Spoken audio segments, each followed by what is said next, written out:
Welcome to Seasoned. I'm Marisol Castro. And I'm Chef Plum. Last December, we had fun remembering conversations we had with Connecticut's own Chrissy Tracy and pizza historian Colin Kaplan. And we shared moments from our time with megastars Ina Garten and Marcus Samuelsson. We've talked to a lot of movers and shakers in the food world since then. And we're starting a new tradition of sharing some of our favorite conversations over the past year, before the ball drops in Times Square. Speaking of Times Square, the first conversation we want to listen back to is with the baker known on Instagram as Foodie in New York. In October, we talked to lawyer-turned-baker Vallery Lomas about how she turned a major disappointment into a triumph of a cookbook. Her book is Life is What You Bake It, recipes, stories, and inspiration to bake your way to the top. Before we get into baking tips and recipes, Vallery talked to us about the inspiration for the book. I knew that I wanted to share heirloom recipes that have been passed down in my family, while also having a chance to share my story, what I've gone through on this journey from being a lawyer to becoming a baker full-time and a food person full-time. You know, it was really important that this book contained like recipes that people can make at home, whether they're a novice or someone, you know, that wants a project.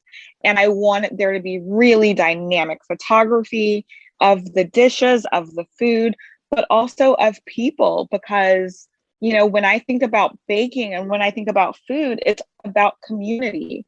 So I wanted people to feel that when they open the book. Valerie, I've known a lot of different chefs in my life, a lot of different bakers in my life. And I got to say, I've never met a baker or a chef who was previously a lawyer. That's kind of crazy. I needed an outlet to express myself creatively. Legal writing, there's one way to do things. I just needed to give my brain a break. So baking and cooking, it was meditative for me. Wait a minute, you're telling me that there's no creativity in being a lawyer? I've watched The Practice. I've watched Boston Legal. Come on. I was going to say, Valerie, you went from tort to tart. Yes.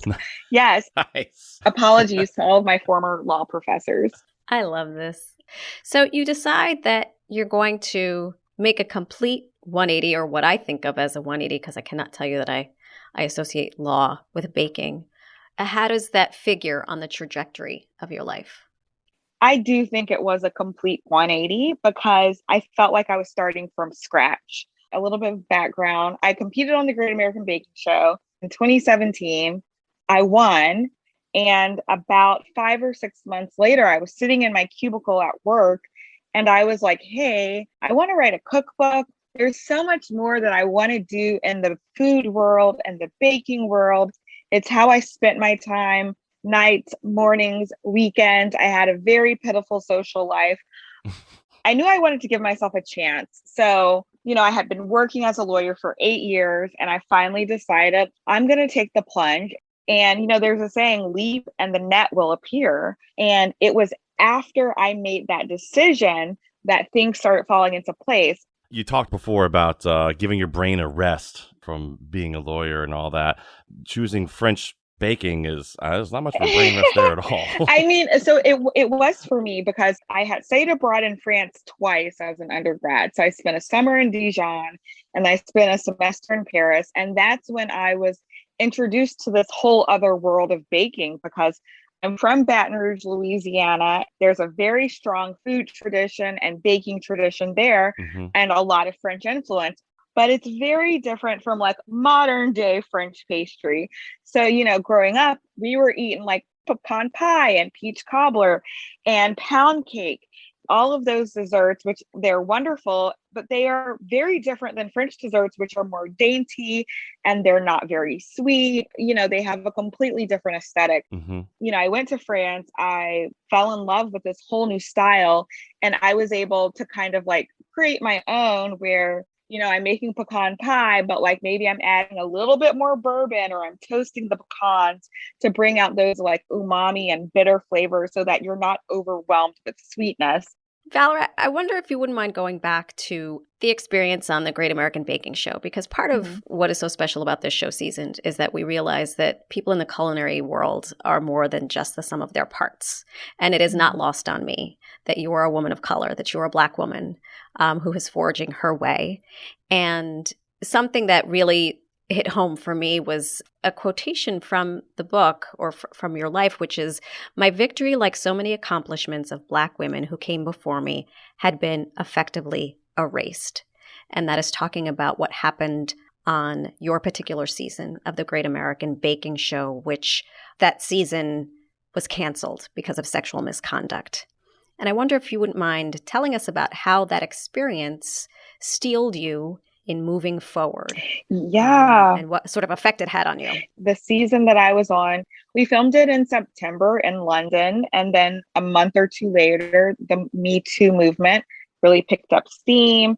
And by December, the week after our premiere aired, allegations against one of the judges came out about sexual misconduct. And when they chose to remove the show from the air because of this judge, I was like, the same thing that fueled me to get through that competition and the same thing that like fueled me through the bar exam. It was like I tapped into that extra gear that I had. And I was like, well, this isn't the end of this. I'm going to do everything I can to make sure that all of the work that I put in and that others put in doesn't just disappear into thin air. So I was always thinking that like, I cannot melt into a puddle, even though I want to. You just have to keep moving ahead. That's great. I love baking things like quick breads in the fall. It's one of my favorite things, banana bread, pumpkin loaf. Any tips for doing stuff like that? Oh, I love that you said this because I was like, you know what? Last year was the year of banana bread.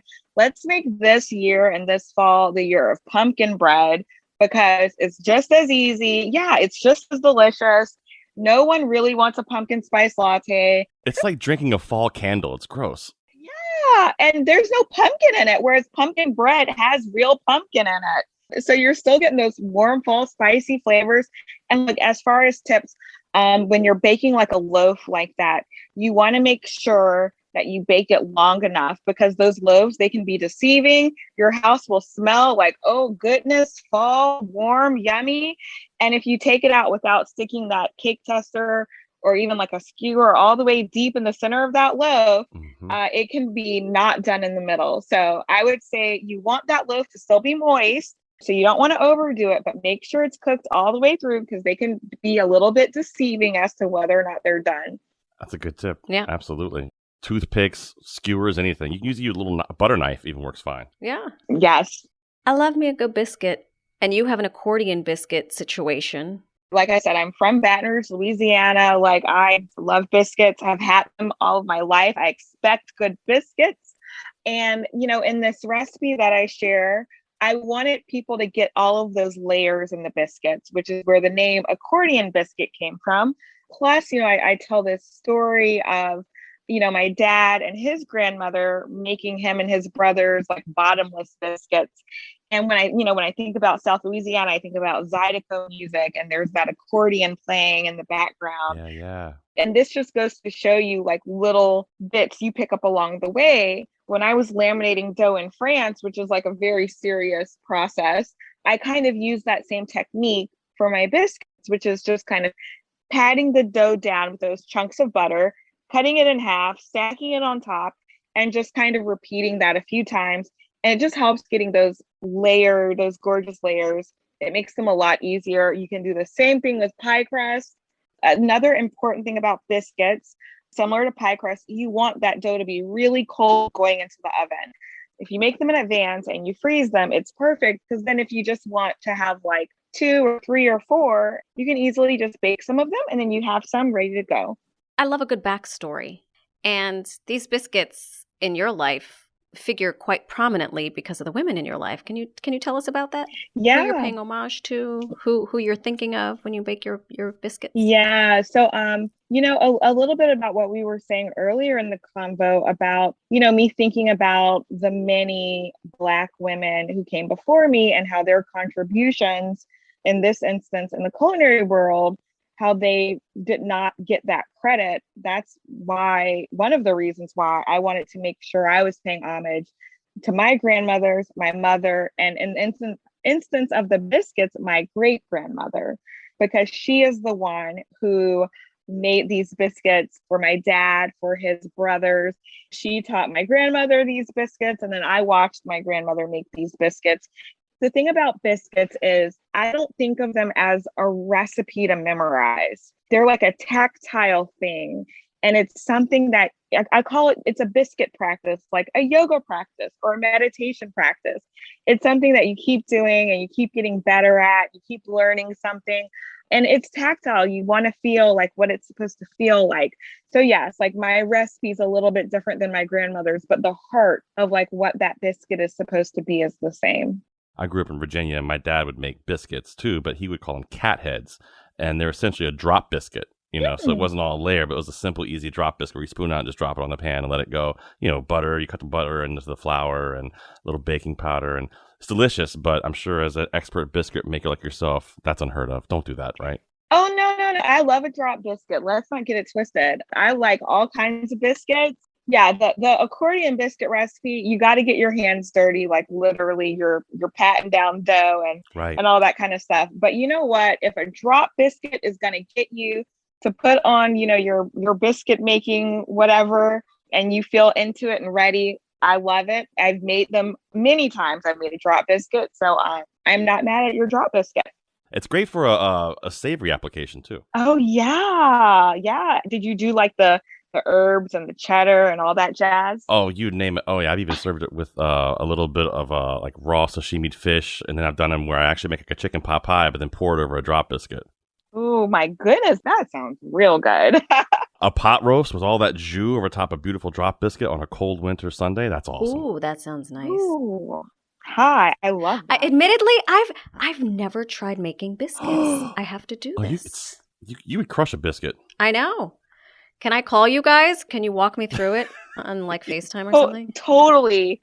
Because clearly I'm not inviting Vallery over to my house unless my biscuit game is tight. Got to be on point. Otherwise she will chastise me. When people cook for me, make me drinks, coffee, anything, I love that. And everybody knows every good baker has a go-to chocolate chip cookie recipe. You might be asking, does the world need another chocolate chip cookie recipe? And the answer is yes. It needs this one. You need this one. That delicate EVOO flavor, it just kind of permeates through, and there's just enough butter so that like you're getting the best of all the worlds. They're like a little bit crispy on the outside, chewy in the center, and they're super simple to make. Sold. If you want to like bring something to someone's home, what's better than a cookie? Like a layered cake is cute and all. I think if people are coming to your house, who wants to travel with a layered cake? I don't. No one. Where does your affinity and love for donuts come from? So I grew up just like mesmerized in a trance by the little Krispy Kreme conveyor belt. Yeah. I don't know. I love those donuts. Honestly, it was going on the Great American Baking Show where we had to make donuts for a challenge. And I was like, well, I guess I have to learn donuts unless I want to go home the second week. But I made so many donuts that I figured it out. Now, when you did it on the show, were you using a yeast leaven donut or was it like a cake donut? How were you doing it? Yeah, we had to do, I think it was like 24 yeast raised donuts in 2.5 hours or something. In the book, you talk about preaching to people, don't be afraid of yeast. Yeast is your friend. I think people, they do get intimidated by yeast. Yeast is wonderful. It's just asleep. We have to wake it up. That's right. And we can't kill it. So there are only a few ways to kill it, like salt, really high temperatures, befriend the yeast. And what she's talking about with waking the yeast up is when you get in those little packets, it's lying dormant. So you have to wake it up by basically feeding it. Mm-hmm. And it loves to eat sugar. And when it's eating that sugar, the byproduct it makes is carbon dioxide, which is what leavens a dough. Because that carbon dioxide can't escape. So it pushes the dough up and makes those beautiful little bubbles in there. And then it starts to burp. Like, I don't know. And, you know, I talk about instant yeast in the book because you can use it and you can skip that step of like adding warm liquid and letting it sit for 10 minutes to get foamy. You can just add it with your dry ingredients. Let's talk about pound cake for a minute. I love making pound cake. You know, traditional pound cake, it's called a pound cake because it was a pound of sugar, a pound of flour, and a pound of butter or eggs. I can't remember. Both. Was it butter? Yeah. Eggs and butter. Yeah. Yeah. Everything was 1 pound. So we call it a pound cake. And I think it's kind of making a comeback here. We start to see pound cake all over the place, even on menus now. Yeah. And, so I've got a pound cake on the cover of my book. My dad, he told me, he was like, every Southern woman knows how to make a good pound cake. And I was like, okay, Dad. I was like, I guess I'm a good Southern woman now. But yeah, so this recipe is actually, it's based off of a recipe that my mom always made. And it uses cream cheese. Oh, it's like dense in the way you want a pound cake to be. And it has this like crusty exterior and this very tender crumb and a very simple creamy vanilla glaze on top. Oh. It is an easy cake to make as far as cakes go. And they're beautiful and they're not a layer cake. So you don't have to worry about stacking them and fussing around with buttercream. You can bake them in a bundt pan, which is gorgeous. You have something that tastes amazing. And it's just not a lot of fuss. Yeah. I was just looking at the cover. When I started this conversation with you, I said it was literally one of the most beautiful cookbooks I had ever seen.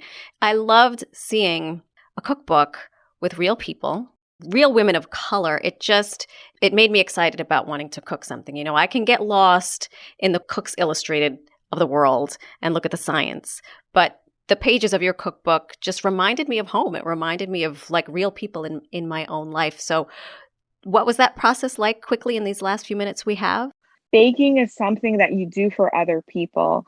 So the idea that there wouldn't be any people in the book, or it would just be me like showing technical things, to me, that just wasn't what the book was about. It's about family, community, friendship. So I'm so glad that resonated with you. And as you were talking, I like got a little teary almost, because that's what I want people to feel with the book, and to feel a connection to these recipes that's deeper than just like the taste and the texture and the flavor. Like, I feel like when you have that full experience, you're going to experience it on a different sensory level. That was Vallery Lomas. Her cookbook is Life is What You Bake It, and you can experience those olive oil chocolate chunk cookies yourself. The recipe is at ctpublic.org/recipes. Later in the hour, another really inspiring local guest we loved. We listen back to our conversation with Chef Bun Lai. I'm Marisol Castro. And I'm Chef Plum. Coming up after the break, feeding time at the Beardsley Zoo. We talk to zoo educators about what our animal friends are eating. Similar to children, they don't want to eat a lot of veggies, so you kind of have to trick them. If they want the fruit, they got to eat the greens and they got to eat the veggies. This is Seasoned. We'll be right back.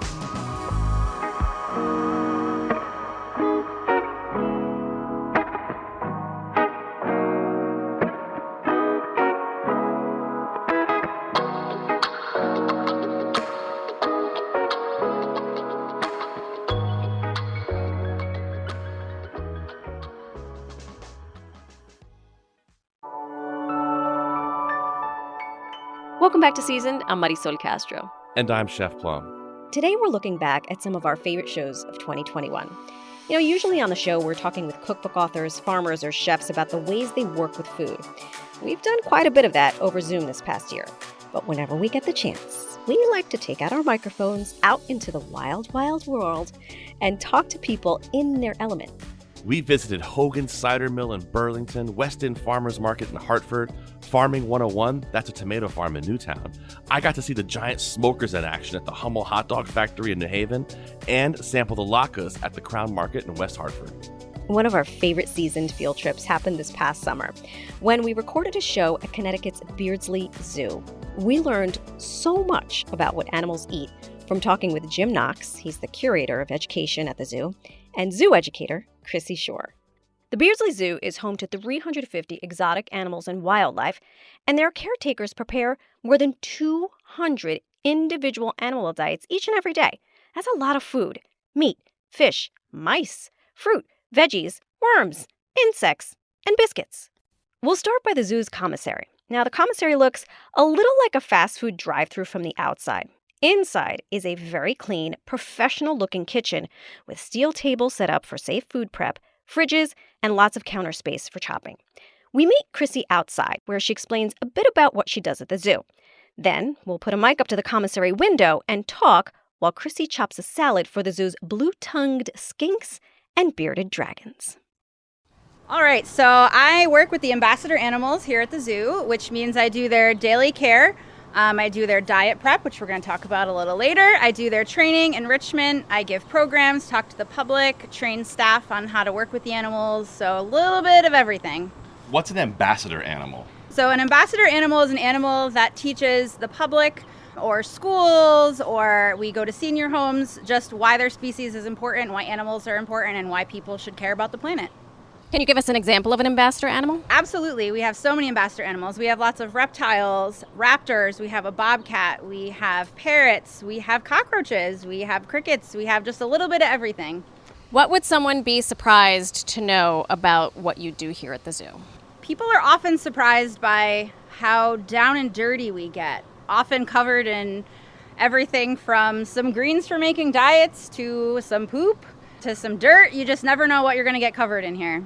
So I've been coming to this zoo with my little ones since they were very, very tiny, and we love the zoo. It's amazing. I love how all the animals have names. They all have names. So it's like I don't want to say pets, but they all have names. So, but that kind of shows how well they're cared for. Oh yeah. And it shows in also the food that they eat. Can you talk about the quality of the food just as a whole? Oh yeah, we get food better than I eat at my house.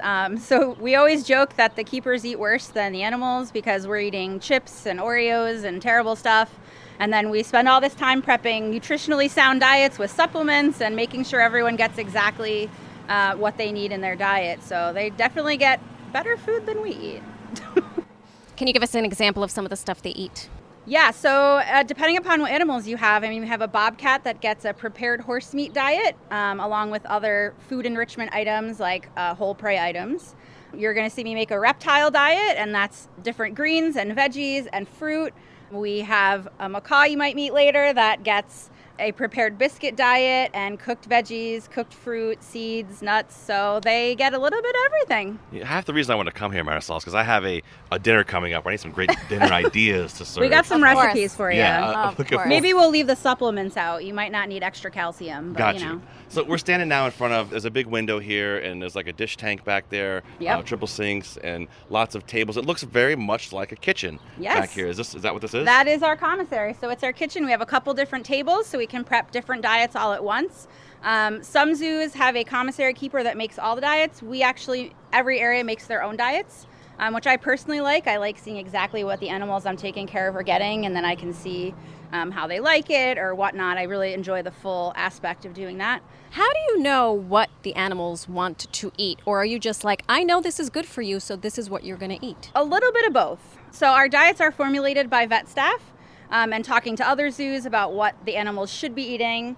And then there's a little bit of what will they eat. And sometimes it's something crazy like the macaw won't eat the banana unless you leave the peel on. So there's a lot of trial and error to figure out exactly how to get them to eat what they eat. And our reptile diet, we have to chop very, very finely because similar to children, they don't want to eat a lot of veggies. So you kind of have to trick them. If they want the fruit, they got to eat the greens and they got to eat the veggies. Wow. So it's a little crazy. Column A, little column B. They're definitely getting what they scientifically need, but sometimes we have to get a little creative about how to get them to eat it. Do they ever get sent to bed without their dessert because they have not finished their supper? Oh, without their desserts, absolutely. But never without their dinner.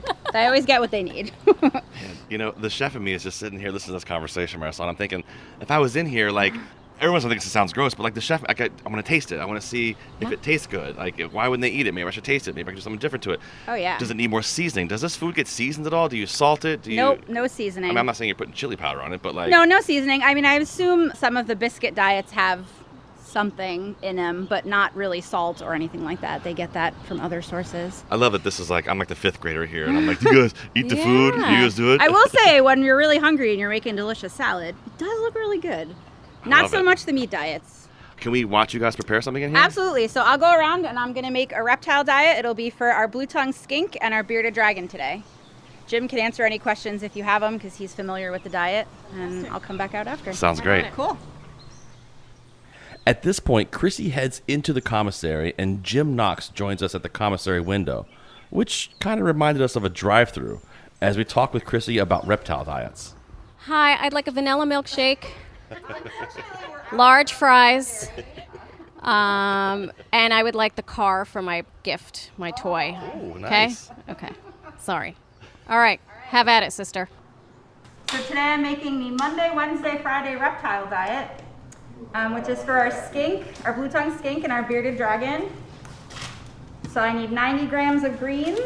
I'm gonna try to give them a variety. Now the greens she's talking about here, Marissa, if you look, it's a salad. I mean, that's red leaf lettuce. It looks like romaine hearts, maybe some kale. How about that? I mean, this looks like a great salad that I would eat. No kidding. Yes, I eat salads. I don't believe you. Chrissy, who taught you to chop? Doing it here a lot. Excellent. Chef, how's she doing, Chef? I'll cut my own greens too. Our knife skills are a 10 in my book. Wow, that's a compliment. So we're just dicing up. You're really just chopping up this lettuce into small bits, because is this some of the lettuce you have to hide? Well, yeah, I mean, wouldn't you eat just fruit if you could?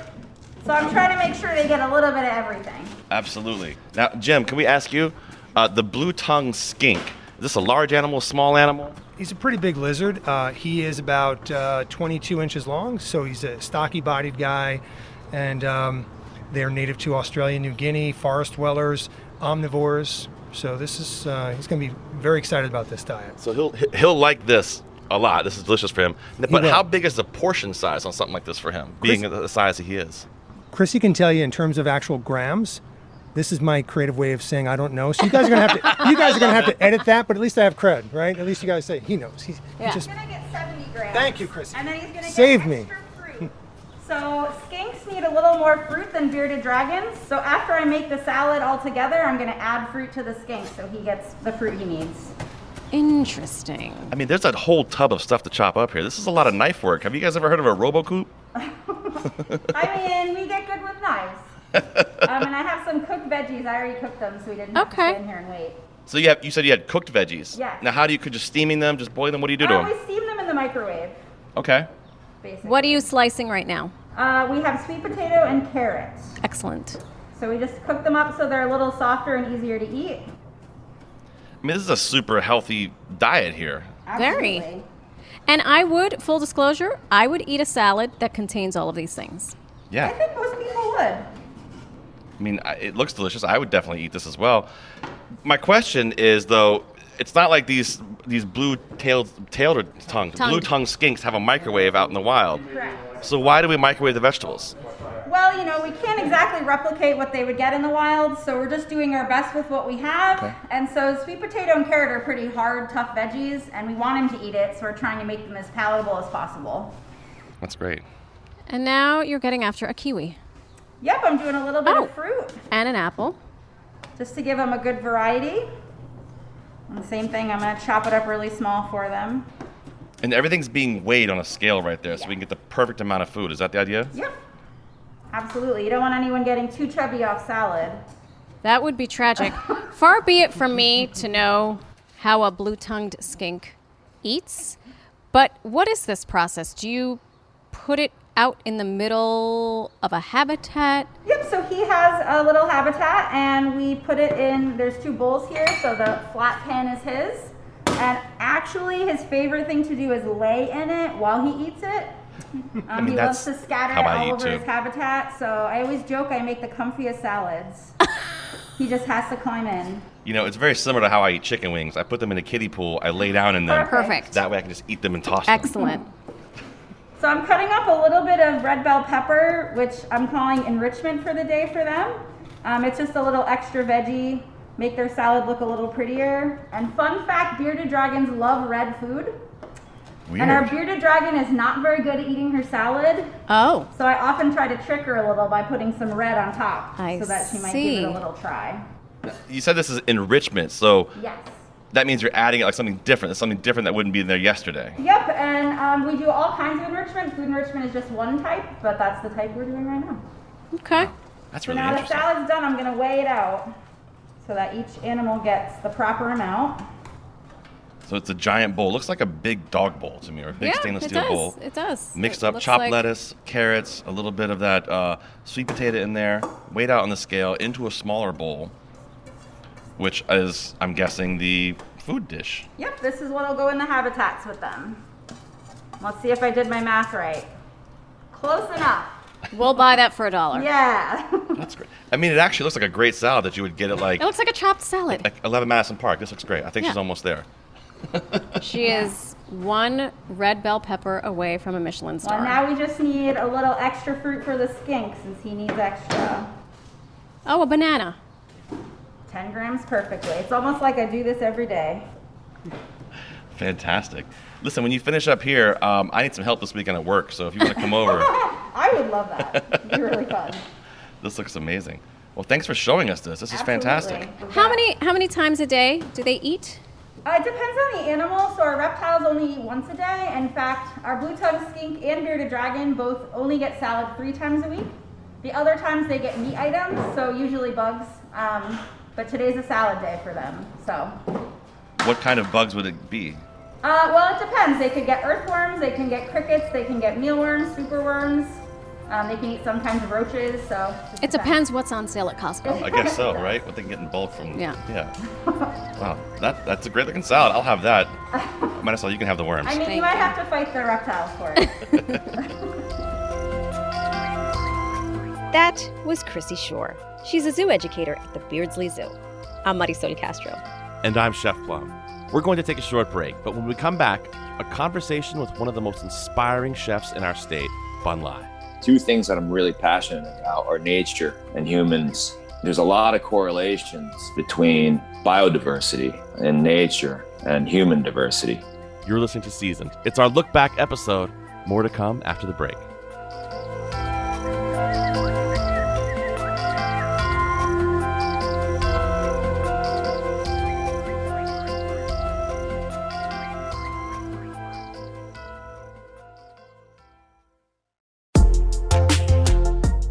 Welcome back to Seasoned. I'm Marisol Castro. And I'm Chef Plum. Before we start 2022, we wanted to revisit some of our favorite conversations that we had with guests this past year. We learned so much from our guests each week. This past September, we explored wild food and talked with local foragers about the many benefits of foraging and about the plants, berries, and mushrooms they were eating. We were lucky enough to talk with one of the most innovative chefs in the country about foraging and what motivates him to cook and eat the way that he does. Our guest, Bun Lai, is a chef and pioneer of the sustainable food movement. Mia's Sushi in New Haven was the first sustainable sushi restaurant in the whole world. It closed in 2020. If you miss it, not to worry. Mia's Sushi has become Mia's in the Woods, an educational and culinary experience at Bun's home in Woodbridge. Chef Bun Lai, welcome to Seasoned. Thank you, Marisol and Plum. First of all, for people who don't know what foraging is, what is it exactly? Going outdoors and collecting edible wild plants. It's been a popular pastime for decades now. There's Yale Gibbons, who wrote a best-selling book many, many decades ago called Stalking the Wild Asparagus, I think. He was a legitimate celebrity back in those days from a foraging show. And here we are. My food experience starts with foraging. My mother grew up in the countryside of southern Japan. And back in those days, little Japanese girls would stay out of the sun to stay as white colored as possible. But she looked like someone who was a different color altogether, you know. Yeah. So she was an outdoor kid, and so was I. And I was often really dark. And people would think that like I'm Polynesian or Hawaiian or Filipino, but I just like to be out all the time. And my mother would take us foraging back in those days. And when she would have a birthday or a special occasion, I would always bring her a burdock that I'd dig up. And it would be so meaningful too, because with burdock, the taproot is sometimes 3 feet long. Wow. So you got to dig 3 feet in order to get it. And you have to be patient. I'm ADHD riddled. So my impulse is to dig partly and then give it a tug. And you do that and you ruin the root because you want to bring this beautiful connected stem, you know. So I've been doing this foraging for a long time, prior to even Mia's. So with the closing of Mia Sushi, now we get Mia's in the Woods. That's right. Which is kind of a showcase of all of this wonderful foraging around our state that you've done. Part of the reason why I closed Mia's was that I just didn't think that I'd be able to stay healthy and continue working in the way that I was working, especially in a brick and mortar situation. Yeah. My mom had a stroke about 8 years ago, and we have very similar go personalities. We don't know how to turn it off. So I knew that I had to put a break on it. And I tried to imagine myself working in a completely different way where it was restorative for my spirit, for my body as well. I knew the one thing that made me feel great mentally, spiritually, physically was to be outdoors. So I wanted to cook outdoors. We transitioned into doing really intimate events during COVID in the space over here, and much of which is about foraging. Very cool. It's like a pop-up event. Kind of, but there's always something going on here. So the two things that I'm really passionate about are nature and humans. There's a lot of correlations between biodiversity in nature and human diversity. So when you talk about human diversity, it's really uplifting of the society, especially if you uplift the diversity of that society. The same thing with nature. The more diverse the plants and animals and microorganisms are in a specific ecosystem, the healthier that ecosystem is as well. So what I do with the cuisine that I've created in sustainable sushi is celebrate human diversity along with biodiversity. But both today and throughout time have been attacked. As far as biodiversity, today we're in a period of mass extinction, but this time it's anthropomorphic, it's human created. The last time it was a meteor that caused it. As well, human diversity is always being under attack, right, for a number of reasons, ideological reasons, but also the encroachment of modern culture. For example, there aren't many hunter-gatherer tribes anymore, and languages are quickly disappearing, along with indigenous knowledge, for example.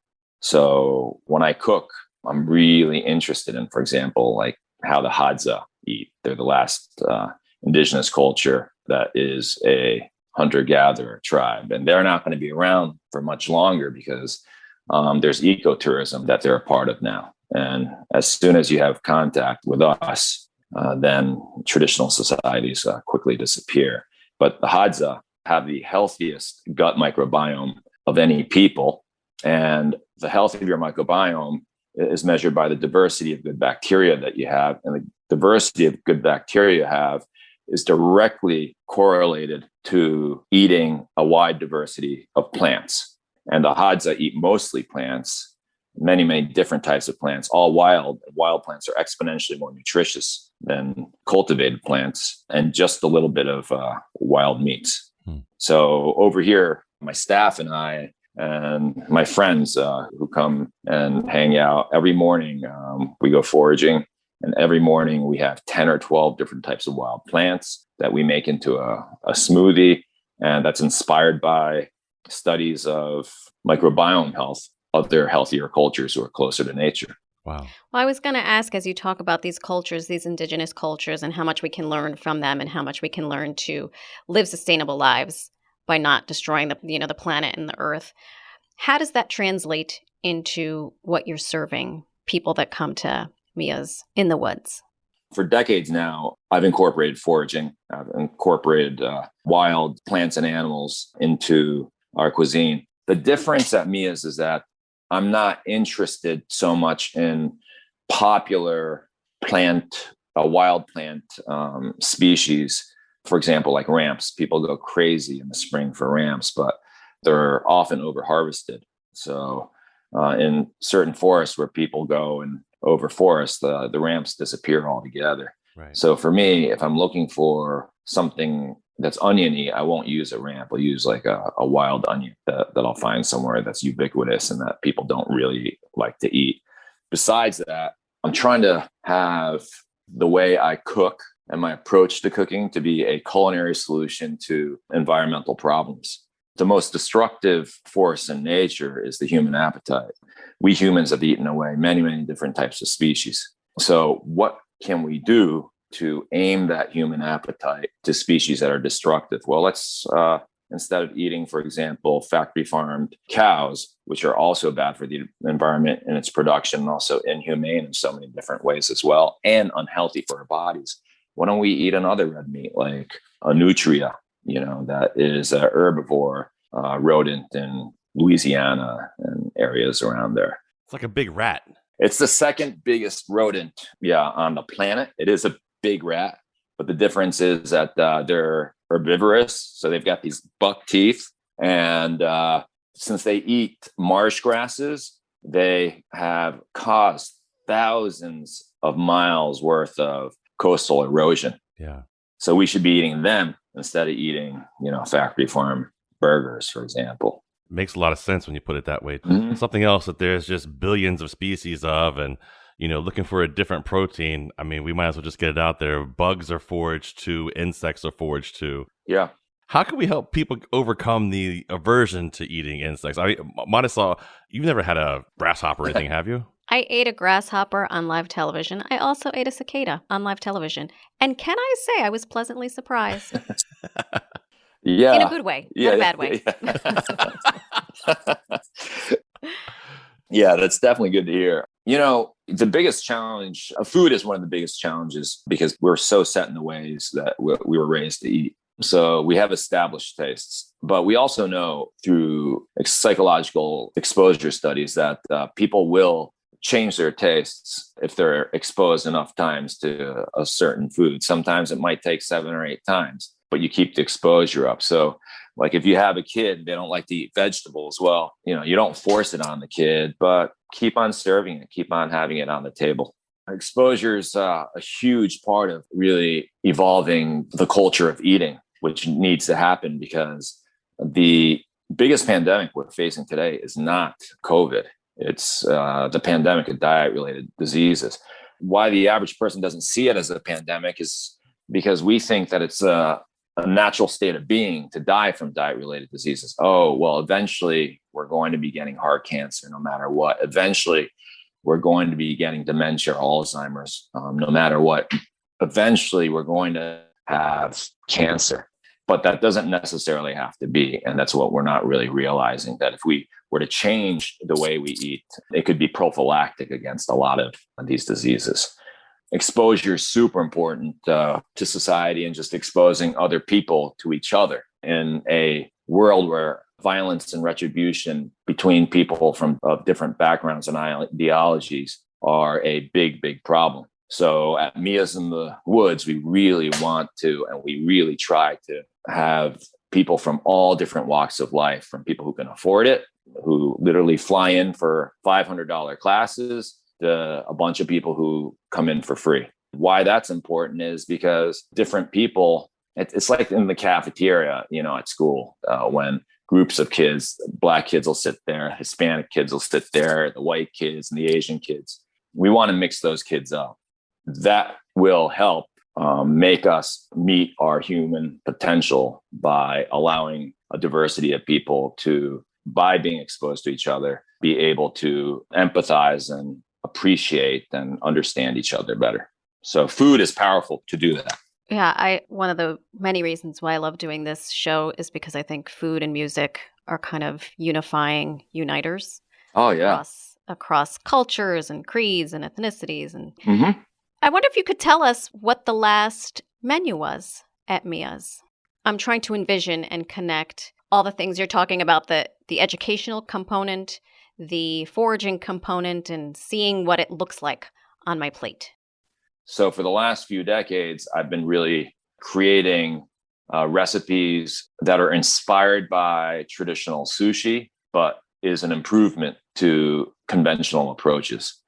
Because when sushi first started, and it's not just sushi, the way people used to eat was eating anything around you. And now it's a internationalist cuisine. We don't know where the food's coming from. We don't know what the impact is. Before you knew the farmer or you were the farmer.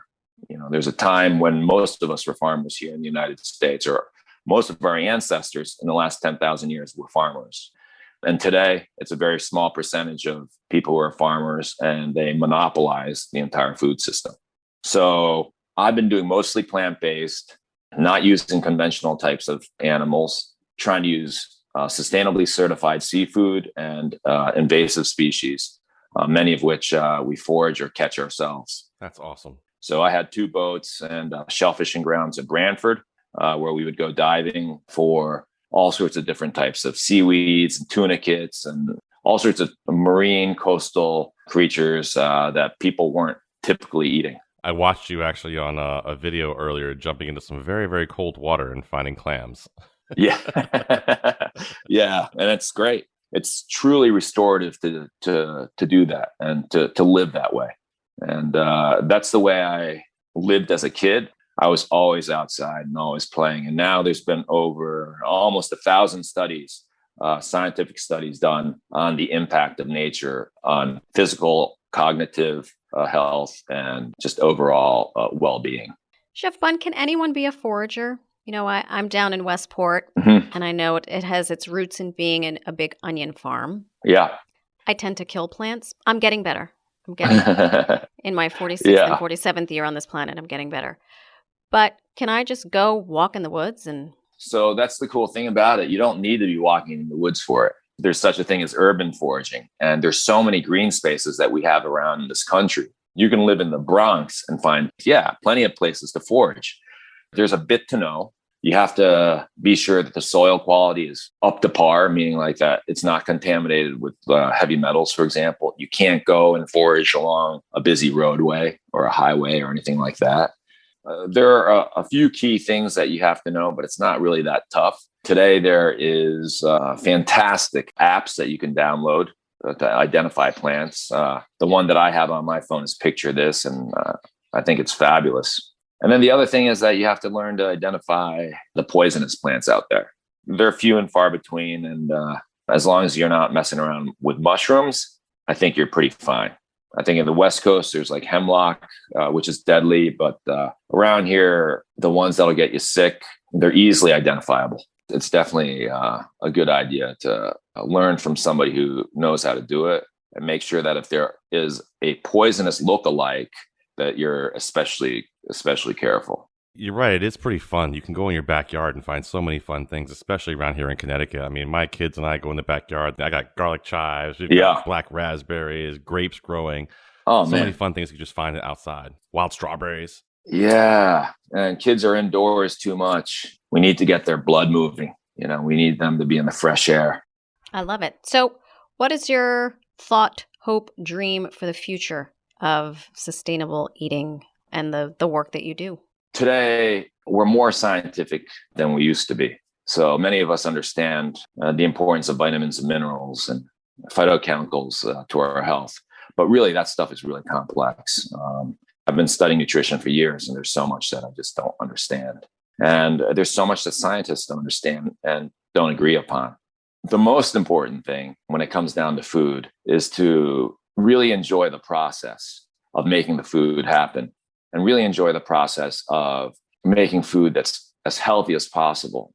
Somebody asked me about like sustainability and bugs, and is that the reason why I eat it? Because it's sustainable. Well, yes, but really, every single person around the world that eats bugs, other than us environmentalists in America who didn't grow up eating them, don't eat them because they're good for the environment to eat them. They're eating them because they're delicious. And with the foraging, yes, it's healthier to do, but we shouldn't do it just because it's healthier. We should do it because it brings us happiness. And it's part of making a healthy meal for ourselves that we need to take care of so that we can also take care of other people with the healthy food that we make too. That was Chef Bun Lai. We spoke with him in September. If you want to learn more about Bun's philosophy and the evolution of Mia's in the Woods, watch the beautiful short documentary film about Bun's journey. It's called Little Fish. It came out in November, and you can find it on NewYorker.com. I'm Marisol Castro. And I'm Chef Plum. Seasoned is produced by Robyn Doyon-Aitken and Catie Talarski. Thanks for listening, everybody. Not just to this episode, but all year long. See you next week.